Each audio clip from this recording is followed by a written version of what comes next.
Let me tell you a story about an album, a vinyl record album, the old days, 1977. An album that was the highest selling jazz album in history at that time, and the highest selling solo piano album of any genre. And it nearly didn't happen. It was in Cologne, in the Opera House, and this 17-year-old concert promoter, the youngest concert promoter in Germany, Vera Brands, had this dream of an improvised jazz piano concert in the Cologne Opera House. Unusual, unheard of really. Anyway, she put a dream to the authorities of the Opera House and they agreed. But it had to be late night after the ordinary opera performance. So as it set for 11:30, she invited Keith Jarrett, the well-known jazz pianist from New York, to come and play. And he agreed, and he requested a particular Bosendorfer grand piano, a bit different from this old fella. And the request was approved. On the day, or the concert was promoted, it was a sellout, 1,400 tickets were sold. And on the day, late afternoon, Keith Jarrett and his musical director arrived at the Cologne Opera House. They'd driven across part of continental Europe from another gig that they'd done a couple of nights earlier. Tired and worn out a bit weary, and not 100% well, I don't think. It was cold, it was winter, it was raining. Anyway, they appear on the stage. Vera shows them around and introduces Keith to the grand piano that he's going to play. He, the musical director, walked around. They tinkled a few notes, pressed the key, the pedals, looked at it, wandered off to the side and had a conference. After a few minutes, the musical director came over to Vera Brands and said, "Look, unless you get a real piano, Keith just won't be able to perform tonight." She was stunned, she was shocked, confused. What's wrong? She later discovered that what had happened was the piano removalists in the Opera House couldn't find the particular piano that was requested. And they'd found this other Bosendorfer piano, a smaller grand, and they'd put it on the stage and they'd gone home for the day. There's no one in the Opera House who could help her. And she was desperate. The piano tuner was called in. The problems were the piano was grossly out of tune. Well, that could be fixed. But the high notes were a bit thin and tinny. The low notes, they weren't clear. They were more muffled. And the pedals stuck. It just wasn't, and it was too small. It wasn't going to fill the Opera House well.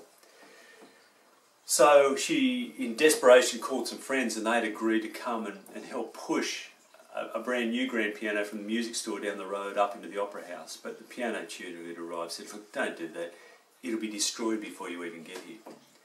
So he worked on it, got it into tune, did some repairs and what he could, as best he could. The piano still wasn't ideal, but anyway, Vera went out to the car and stood in the pouring rain. Keith was in his car, sort of having a snooze, catching up on a bit of sleep. And she spoke to him through the window and begged him and pleaded him. And he could see this water running down her face. And maybe in pity he said, "Remember this, always remember this, only for you."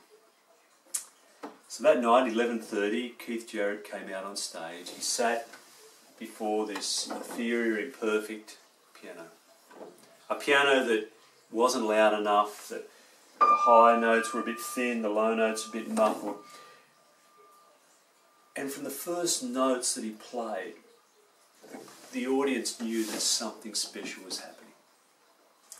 For Keith that night, it was to be very vulnerable. He couldn't play the normal style. You know, his hands couldn't go where they normally would. His intuitive movements, the well-rehearsed movements that would take him and find those tunes and those places couldn't happen. He was incredibly vulnerable because this instrument was very inferior, nothing that a professional musician would use. It was backwards for him.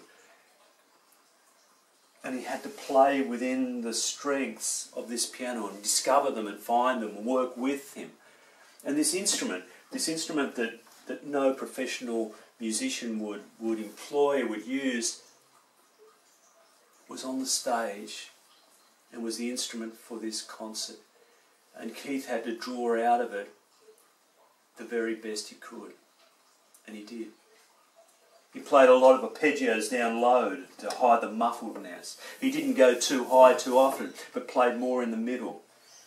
And it was a stunning piece. It was soft, so he had to stand at times and hit to get the volume. It was a stunning performance where musician and instrument created a melody that touched the hearts and the lives, the mood of the people in the Opera House that night. There was something stirred within them. They heard this music and it touched their soul, touched them. For me, that's an example or a story that reflects something of the deep reality of a story that is called the Pentecost story in the church. That the first festival of Pentecost, a Jewish festival after the first Easter, 120 followers of Jesus are gathered in this room waiting for what will happen next. They've been through the process of grief, his death, his resurrection, what that meant, and they're told to wait. The Spirit of God would come upon them in power, but not the power of might and Rome and domination, violence, the power of love, of resurrection, whatever that meant for them. And they were gathered in this room, and this morning on this Feast of Pentecost, which an ancient festival of harvest, but one that also remembered the giving of the law, Moses receiving the law on Mount Sinai, the formation of this nation. They gathered to celebrate, but the Spirit came on them like wind and fire in this power, this wonder, and it enlivened them. And these people that lived in fear and uncertainty and confusion became hopeful, joyful, confident and courageous. And they took some risks. They were vulnerable, like Keith Jarrett on the piano. And like Keith playing this instrument that was weak and vulnerable, the Spirit filled them and created a song, a sound, a music that resonated in the hearts and the minds and the lives of all those in the city that day. They spoke in the languages of the empire, all the languages, and people heard the reign of God, the love of God's reign proclaimed in their language, the language of their heart. And there was transformation as people responded in joy and hope to this message, to this life, to this way. It's also a story of connections, of relationships. The Spirit brings people together, creates community, creates connections and love and wonder. And we hear in this week of reconciliation with the indigenous peoples of this land, the First Peoples. We hear in their story the stories of Spirit. Across the nations of the indigenous peoples, the Spirit had spoken, had lived and had dwelt amongst the people. The Spirit had different names and forms across these nations, but the Spirit spoke and brought them, developed this creative, complex relationship, not only with one another, but with the land. Gave them incredible wisdom about how to live in this land and live with this land, to gain food and resources and life. The Spirit gave them song and dance and dream time and stories that sustained them. This story of Acts is a story for our world in the midst of COVID-19, as people are isolated, waiting.